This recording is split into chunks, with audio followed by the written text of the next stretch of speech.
Welcome to this week's OK at Work with myself, Sarah Sawyer, my colleague Russell Berger, both attorneys at Offit Kurman.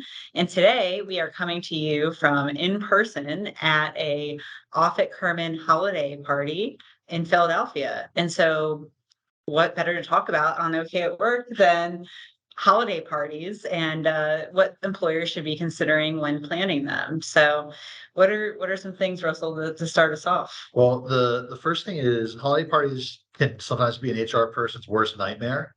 Depending on whether particularly if alcohol is served, and this happens to be a lunch, which makes it a little bit less risky in that respect.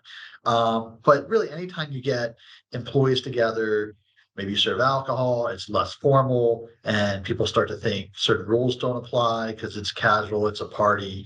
The risk really is that the rules relax too much. And yeah, you're not working, you're not sitting at your computer, you don't have to grind away. Uh, but it's important for employees to understand that you're still in the workplace, whether you're on site or you're off site, it still qualifies as workplace. And as a result, you still have to treat your colleagues. You have to follow the same rules with respect to how you treat people, with respect to the discrimination and harassment laws. Yeah, I think this is a great topic. I know on my elevator ride up to our holiday lunch today, there were some folks going to a different floor, not to our holiday party, but they were talking about the holiday party they were attending tonight, and they were all lamenting about last year as party and people getting too drunk and some things that occurred at the holiday party. And I only caught a part of it, but I think it's something that is definitely, these parties are intended to be a good time, a good celebratory time. We talked a lot about this during COVID, right? Where we wanted, employers still really wanted to find a way to, get everyone together, but not make people uncomfortable and not have them feel unsafe. The same concept applies here, where it's supposed to be a celebratory time. It's supposed to be something that kind of buttons up the end of the year, gets everyone together, and you want it to stay that way. And there's a lot that employers can do to try to create that environment, remind people that they still need to act professionally while still enjoying themselves, and to set good examples themselves around those practices as well.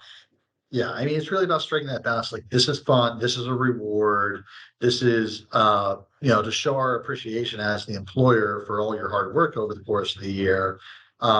So have fun, relax, enjoy it. This is a party, but it's not a party without rules, and you have to have some limitations, some boundaries on, just how any office event occurs, whether it's in the office, whether it's outside the office, whether it's a party, whether it's a serious meeting. And there's always going to be some boundaries, and it's just important to remember that just because it's fun, just because maybe alcohol is being served, just because it's maybe at a cool restaurant or an offsite, that we don't do entirely away with the rules. I think it's important. It's a good opportunity to kind of think through and be mindful too of your workplace and what's going on in your workplace at that time, what the team dynamics are.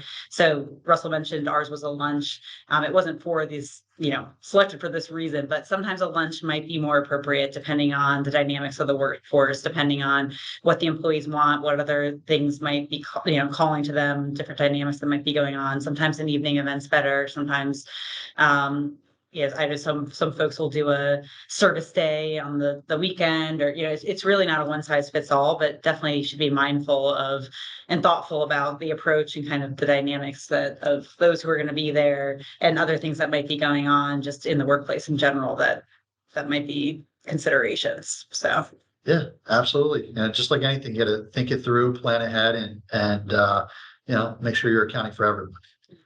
I'll take this opportunity to say happy holidays, since this is a good holiday episode. But thanks, Russell, and we'll see you next time. Back to the party.